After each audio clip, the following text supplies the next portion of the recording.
Hi, I'm Mike Writer, and we'll be talking about another Star Trek Online set, which we're covering is the Server Resonance Technology set. This is this is go with another episode about now coming up to about 3 months ago. We started recording this episode the end of this November. And we had a Christmas event and a few other things since then. So yes, this is one of those episodes where you've got to replay the mission, and many of the missions there's one of the ones which was launched. They had their own 3-week event, and whether each reward was unlocked each week in addition to having a bonus reward for that week. And there's another one which I got at the announced tech upgrade, as well as getting the item you want from that week. This often meant we learned how to often get through this episode as fast as possible speedrunning. In this case, it's not too bad because there is not much hanging around. Most of it is pretty much you just get to it, get to A, get to B, and move quickly. Better you are at it. Yeah, in most cases. But let's cover something about this particular set. It's our first space weapon set.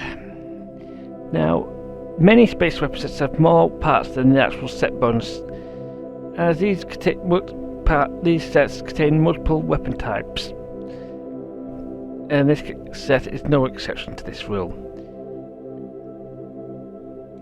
Most of these weapons types are exclusive and only counts for one for the bonus for the set. Reputation sets usually have multiple flavors or energy types, whilst others have cannon or beam variants in the same set. And this is this set has got both a cannon and a beam variant. Now let's move on to the actual set pieces. Our first set piece, which is shared with the other set piece, which will be shared with the next one on the next slide, is the Disruptor dual heavy cannons. Now, as most dual cannons are, it's a 45-degree taking article from the nose of your ship.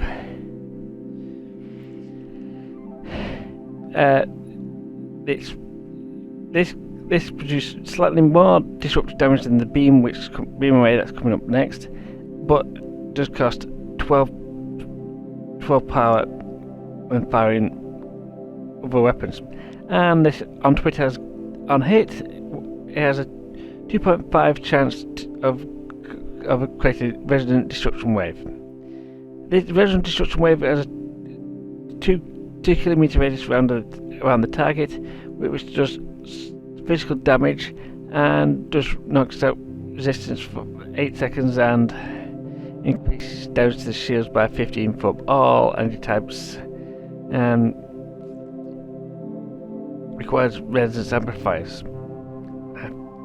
And the weapon has got basically a small increase in crit chance and a quite increase in crit severity. I'll put in that yes, and moving on to our next one, the beam array. And if you're wondering, there isn't much changes here. So the beam array is like all other beam arrays, is a bigger targeting arc, and well, why bother repeating what I've just said? Other than it's got just slightly less damage, but pure because of it's a beam array, and has less and gains less power when firing other weapons. Otherwise, exactly the same as the previous page. 16. Very little change. And now we're going to move on to those two the both beam away and the dual cans count as the same piece in the set.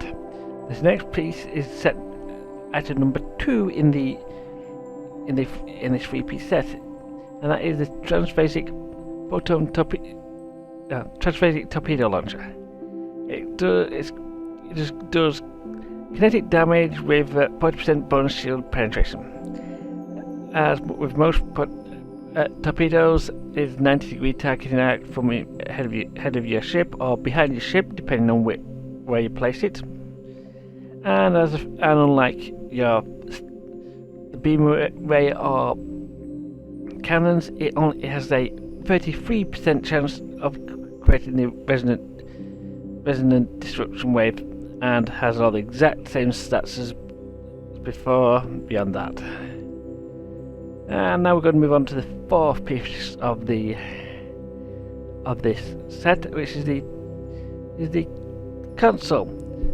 Oh, it's 4th or 3rd piece, I should say, 3rd and final piece. But this gives 20.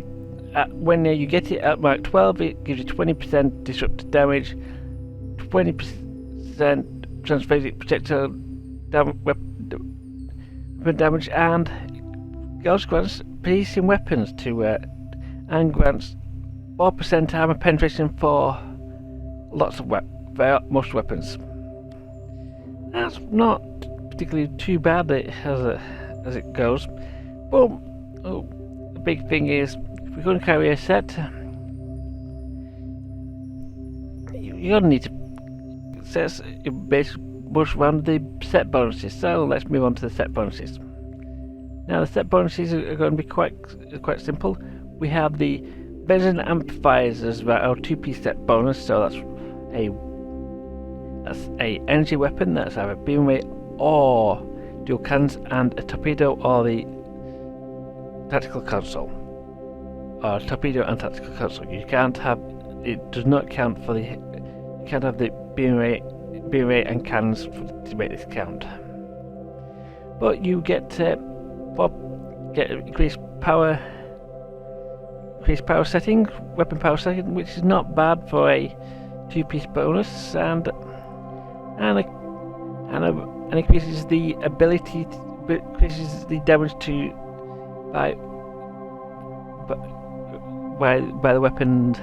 by the weapons of the set by 15%. So not a huge.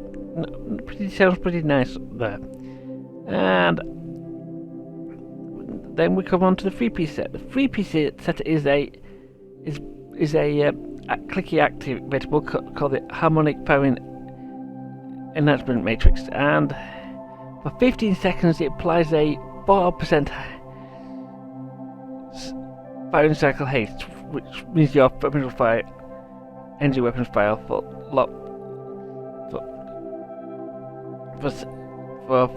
quite a few times, and being hit gets you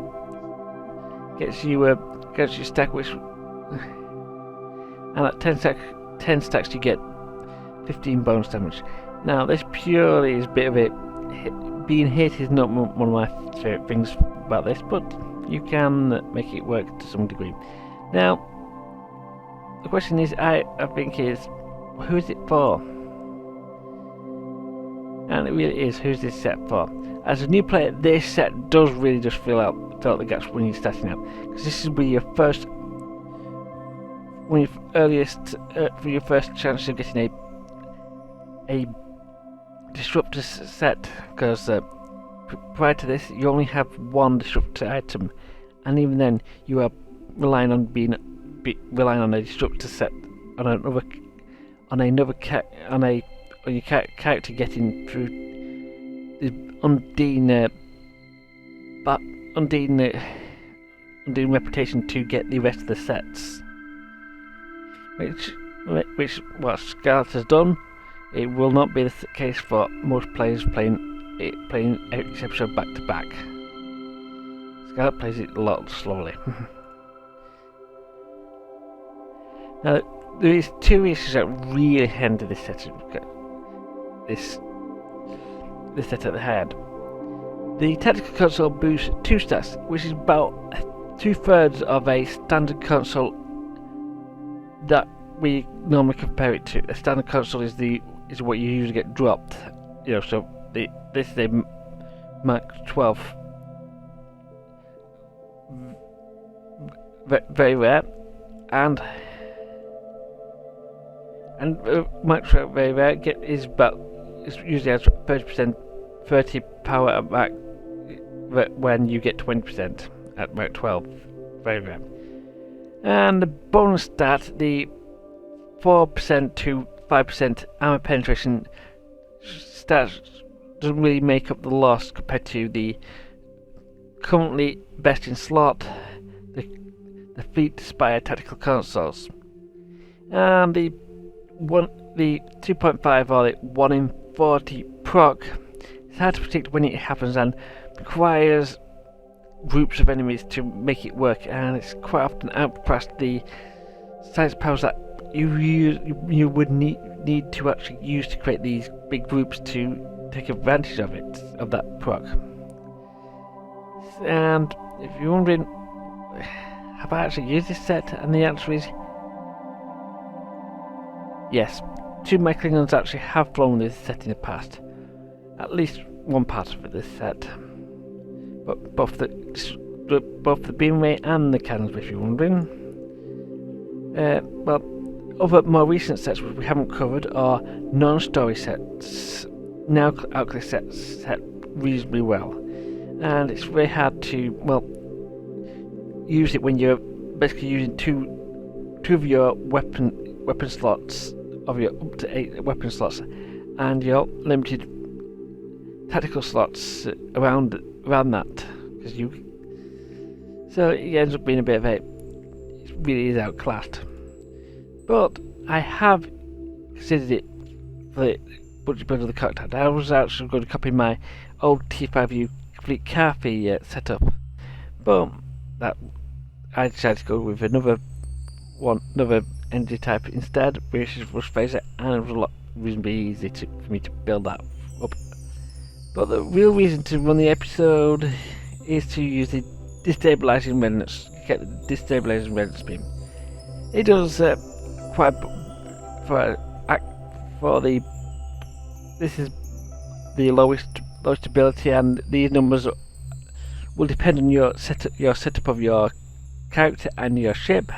But you can get 448 physical damage, and it knocks the shields within all fours of a 3 kilometer target for about 10 seconds. And during that 10 seconds, all damage resistance is dropped by 5, and energy weapons is reduced as well. And at 10 stacks, when you get hit them, at 10 stacks of being hit, they'll just basically disable the weapons, which is very nice for someone who's trying to blow stuff up. Which really does mean, is it really good? And the question is yes, it is. It's not a DPS god in its own right, but it does provide a decent debuff, and it's decent, and it pairs well with Gravity Well, which is as the Gravity Well and the DRB will make it sort of better. And both of them actually use the same stack boosting consoles and stuff, use the same stats to boost their effects, so they work reasonably well. And some of them will trigger the same abilities, trigger some abilities with each other, so very nice. And many streaks require the user of science powers to trigger off. That trigger off can use this power as well, and it's very nice.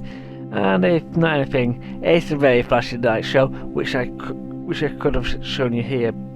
And that is more or less it. This has been Mike Showwriter. See you guys next time.